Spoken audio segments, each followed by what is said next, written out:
Hi everyone, Steph here. Today we're going to be talking about effective sampling, following up, and inviting to your classes. Okay, so we've all heard many times over again about the importance of giving someone an essential oil experience first, and we're not going to stray from that. It absolutely is.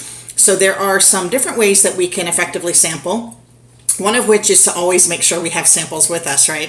If we don't have our samples with us, you can rest assured that an opportunity will present itself and you won't be ready. So find a way that's most comfortable for you to carry samples, whether it be in a keychain. I always have a couple of those with me, and or however you like to carry your samples. Make sure you have a good array of samples as well, so you're ready at any given moment.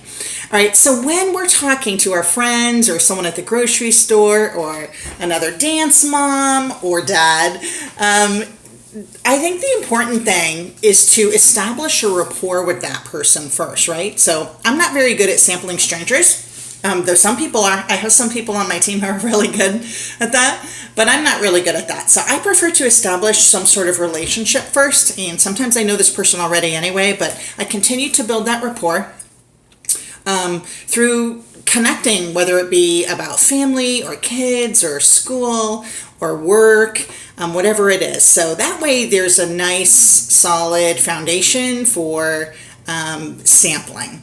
And then, of course, sampling to the person's need is also important, right? So we could all carry 30 samples of lemon, but that doesn't really help them with their specific need.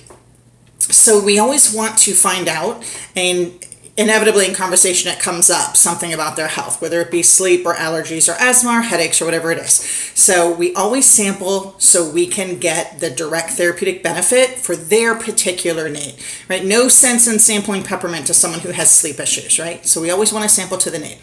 Also, another little gem that I found that works really well is before I hand the sample over, I specifically ask for their permission to contact them in a couple of days to see how the essential oil sample worked. And of course they say yes, but I always do that before I hand it over. So I'm holding that little dram and I say, hey, I would love to give you the sample of peppermint for you to try for your headaches. Is it okay with you if I call you in a couple of days and follow up and see how it worked for you? And then I'm quiet, right? Then I'm quiet. And I wait. And I've never been told no, not even one time. Of course they're going to say yes. And then I hand the sample over, right? So it's kind of like an exchange. And then, of course, it's very important that we get their contact information, right? So it's easy to give over your business card and very non-threatening. However, they're not going to call you. You can bet they're not going to call you. You get their information. Always carry a little notepad and a pen with you so you can jot down name, email address, and phone number, okay? And then really make good on following up, right? That's the key. You have to actually follow up. In fact, I normally say, okay, how's Tuesday morning? Will that work for you? And sometimes they say, no, I won't be home on Tuesday morning. So then I know, oh, Wednesday's better, right? So really take it all the way to the details when you're sampling and when you're booking that appointment for follow-up so that you can be most effective. And then when you go to follow up, they're going to tell you one of three things. They're going to tell you, wow, that was the best thing ever. You know, I absolutely loved it. It worked great. Or they're going to tell you, oh, I haven't had a chance to use the sample yet. I've heard I lost it. I've heard I gave it away. I've heard it all. And, or they may say, oh, I'm not really sure if it worked. I tried it once or twice, you know, that type of thing. So again, we're just going to follow up with the obstacle or with the need that that person has. So if they used it and they loved it, great, time to invite. If they haven't had a chance to use it, then we're going to encourage them to use it like that day and follow up the very next day. Or if they're not sure, I often go into a story of like, well, if you go to the doctor to say you have a rash on your arm and they give you a cream and it doesn't work, do you say, I'm going to live with that rash for the rest of my life? No, you do not. You try the next thing. So I often talk about just trying the next thing and really kind of debunking the myth that it's a snake oil or that it's a miracle oil or anything like that. This is just powerful and effective plant medicine. That's what it just comes down to. So I'm constantly trying to educate as they go along, no matter where they're at with how they used or did not use the sample. And then usage, almost 99% of the time, is an issue if an oil isn't quite as effective as you thought it should be. So always find out about usage. I've had people tell me they could never get the oil out of the dram simply because I forgot to tell them to tap the bottom, right? It doesn't pour out of the drams normally. You have to tap the bottom. So there's that. Or if they take past tense and try to apply one drop, ding, like it's going to take care of their headache that way, instead of you're taking the roller bottle and rolling it across the hairline and the temples and down the jawline and sometimes on the back of the neck.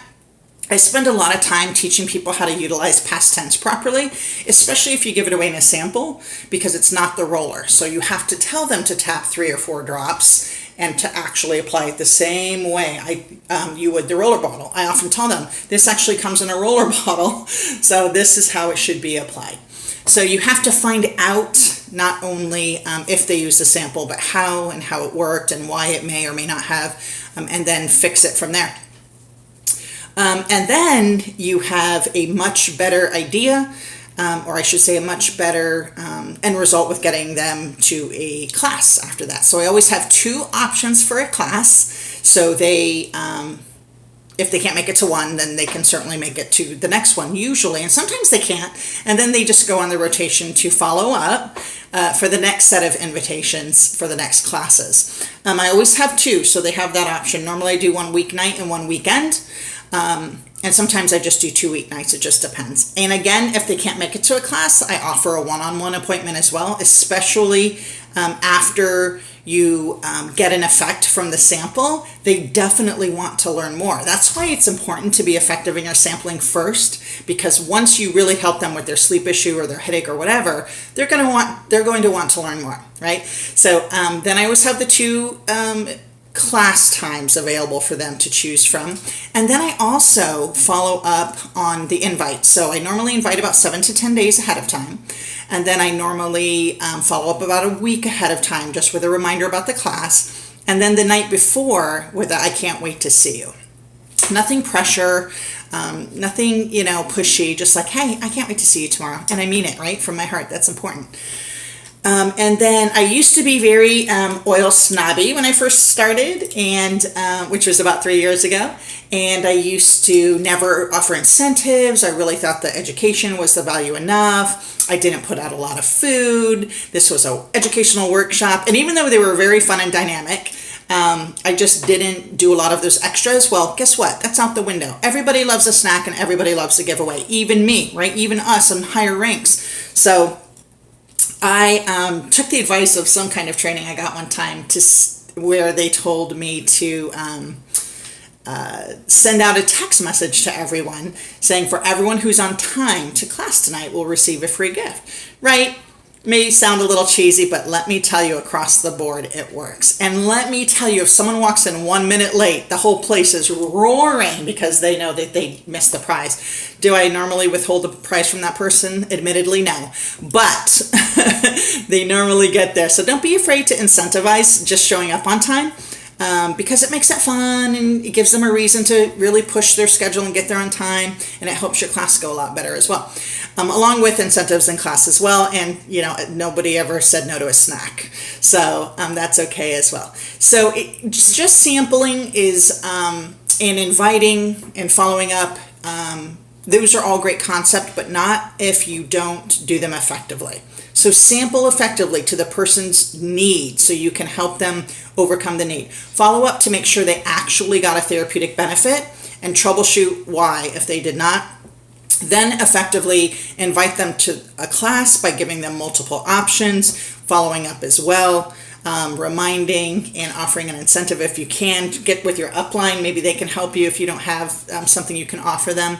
And pretty much that's how you can effectively sample, invite, and enroll. Okay, great to see you guys. Talk to you soon.